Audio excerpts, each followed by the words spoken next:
Certaines personnes ne changeront jamais et il est important que tu puisses savoir pourquoi afin d'arrêter de leur courir après et de perdre ton énergie à essayer de les faire changer. C'est super important pour que tu reprennes ton pouvoir personnel.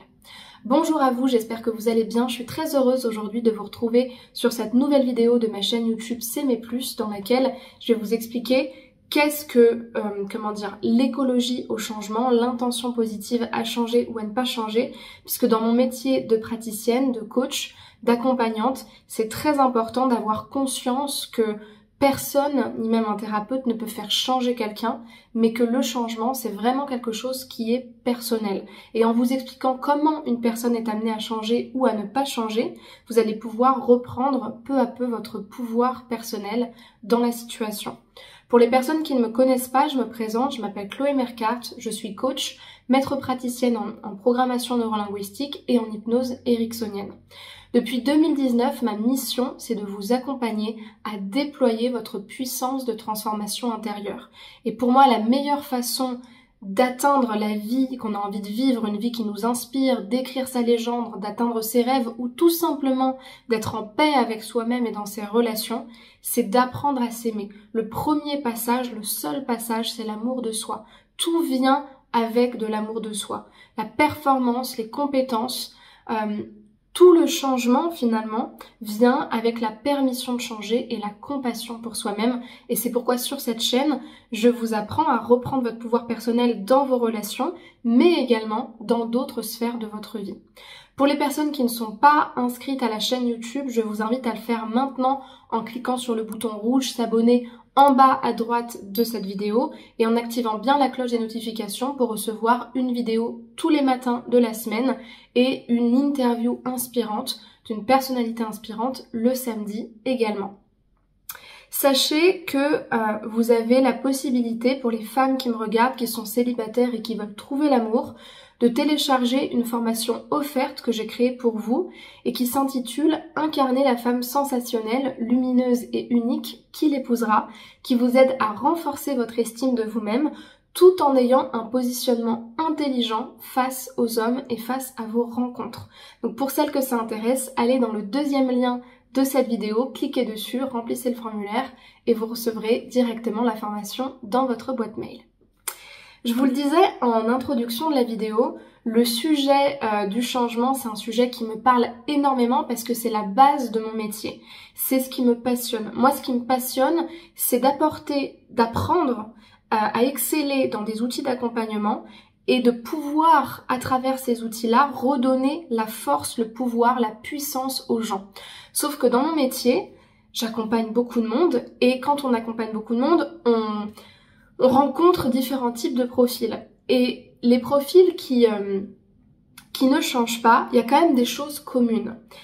Les personnes qui ne changent pas, en fait, la plupart du temps, c'est que leur intention positive à ne pas changer est plus importante que leur intention positive à changer.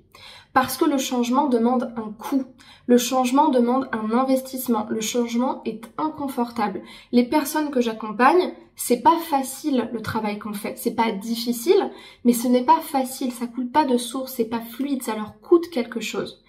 Et là, dans cette vidéo, moi je suis pas là pour faire un jugement moral. Il n'y a aucun jugement moral dans ce que je dis. Quand j'accompagne quelqu'un, que la personne change ou qu'elle ne change pas, je me dis pas que c'est une meilleure personne parce qu'elle réussit un exercice et qu'elle atteint son objectif. Et inversement pour les personnes qui repartent avec une connaissance d'elle-même approfondie, même quand elle ne change pas.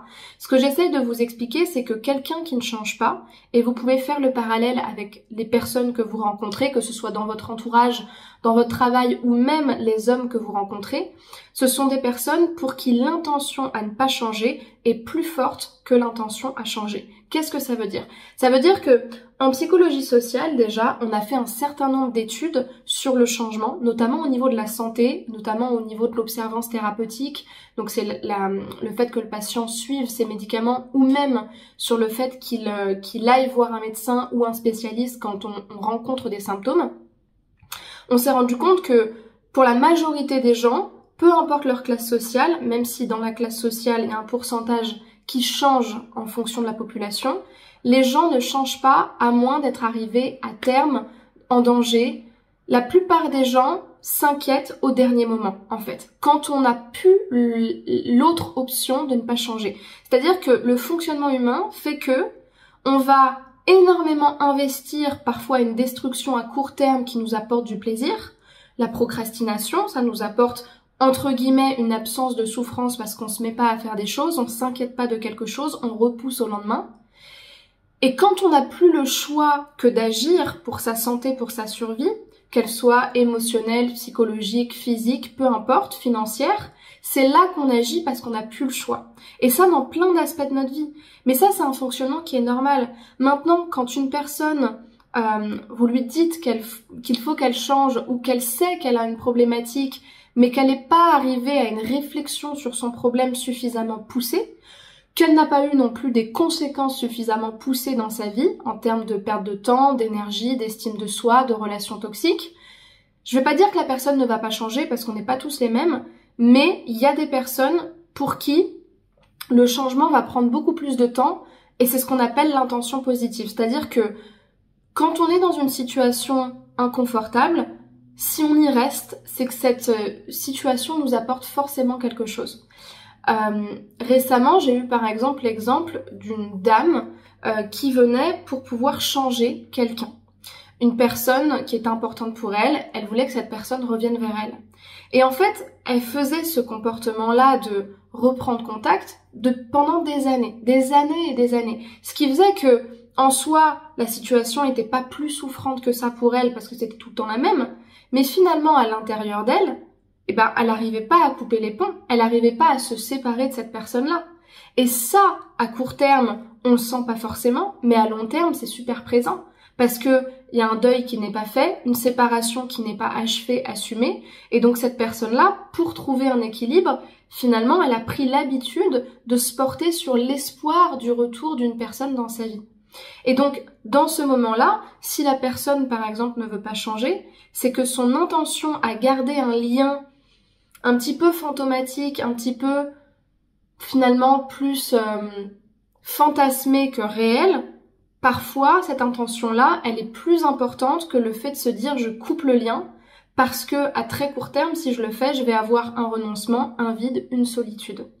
Donc les personnes qui ne changent pas ou les personnes qui ne mettent pas en place les changements qu'il faut dans leur vie pour atteindre un objectif, c'est que souvent, l'intention à ne pas changer apporte beaucoup plus de plaisir à court terme que sur le long terme.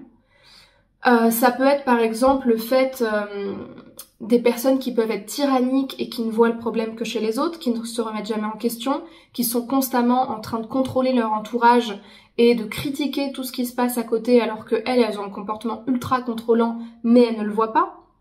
Au final, elles s'isolent de tout le monde. Les personnes qui se placent en victime, ça c'est un point poussé à l'extrême, c'est super toxique. Des personnes par exemple manipulatrices qui vont jouer les caliméros comme des manipulateurs hein, et qui vont se placer constamment en victime en justifiant leur comportement et leur isolation par la faute des autres. Alors qu'en fait, c'est leur comportement qui implique ça, mais pour ne pas voir les choses, elles se mettent directement en victime. Les personnes qui veulent faire changer les autres, comme je l'ai cité en exemple récemment dans ma vidéo, donc je veux faire changer les autres, je me place un petit peu comme une infirmière qui regarde le problème chez les autres à changer, mais moi je ne vois pas que vouloir faire changer des personnes qui ne veulent pas changer pendant des années, c'est un gros problème. Ou encore les personnes qui refusent le travail à faire sur elles-mêmes, qui refusent le fait d'avoir des choses à remettre en question chez elles et qui, dès lors qu'on leur propose un axe de travail, le refusent et se disent que c'est pas ce qui leur convient, elles ont déjà travaillé dessus, elles sont déjà passées au-dessus. Ça peut être des exemples de comportements de non-changement. Retenez que pour changer, à l'inverse, il faut 4 éléments très très importants. Le premier élément qu'il faut pour changer, c'est la conscience du problème.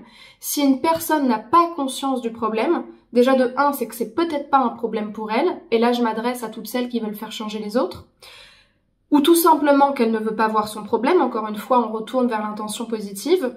Deuxièmement, conscience de la solution. Si j'ai pas conscience qu'il y a une solution à mon problème, que j'ai pas réfléchi aux différentes options qui étaient possibles, la personne elle n'est pas arrivée à maturer sa situation pour se dire qu'elle pouvait changer par rapport à ça.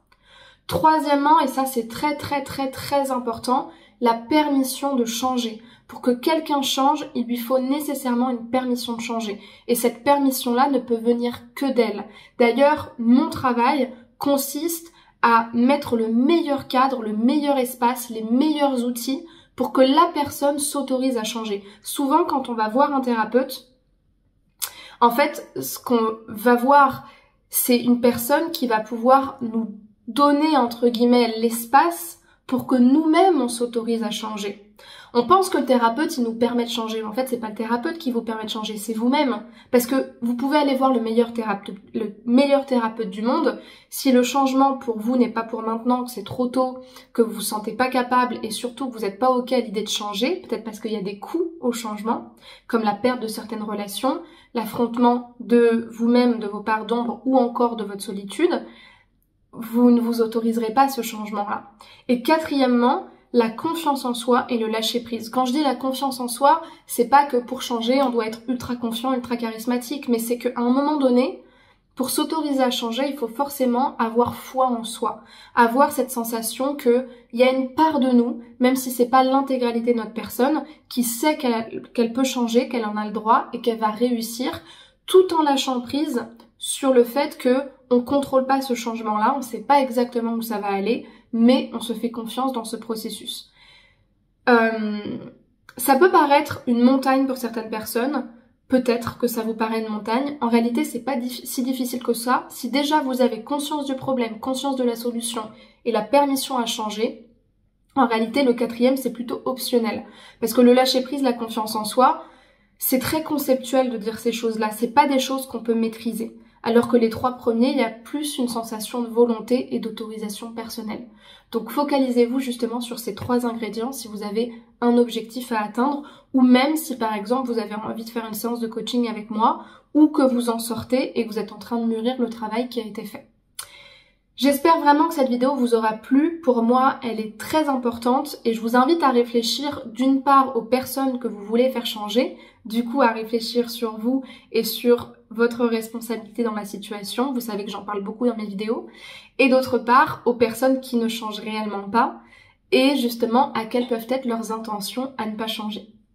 Si cette vidéo vous a plu, laissez-moi un commentaire pour me dire ce que cela vous a appris, ainsi qu'un pouce pour m'encourager, me donner du soutien. Et puis, si vous avez envie de changer, justement, de passer à l'action, comme toutes les personnes que j'ai accompagnées, je vous invite dans un premier temps à réserver un appel de 15 minutes avec moi. C'est un appel offert dans lequel on va faire le bilan de votre situation. Je vais m'intéresser à votre problématique, à votre objectif, au contexte dans lequel vous êtes pour atteindre cet objectif-là ou pour être dans cette situation-là.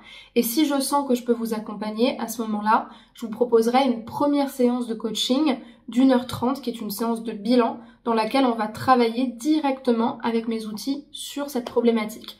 Et à la fin de cette séance, si vous avez envie de continuer, je vous proposerai un accompagnement si c'est nécessaire pour vous, évidemment.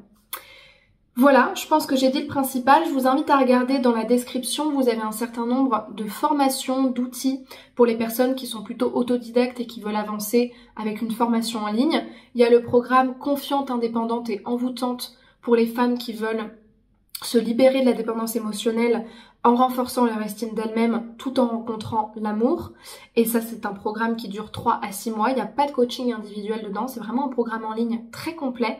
Je vous laisserai regarder. Et ensuite, j'ai des petites formations en ligne, des petits produits pour les personnes qui veulent vraiment juste découvrir, avancer pas à pas sur les sujets de la rupture amoureuse, de l'estime de soi, de la séduction ou encore de la dépendance émotionnelle avec des petits pas pour avancer à bas coût pour que ce soit vraiment très accessible. Je vous remercie pour votre attention, je vous dis à demain pour une prochaine vidéo, prenez bien soin de vous et à très bientôt. Au revoir.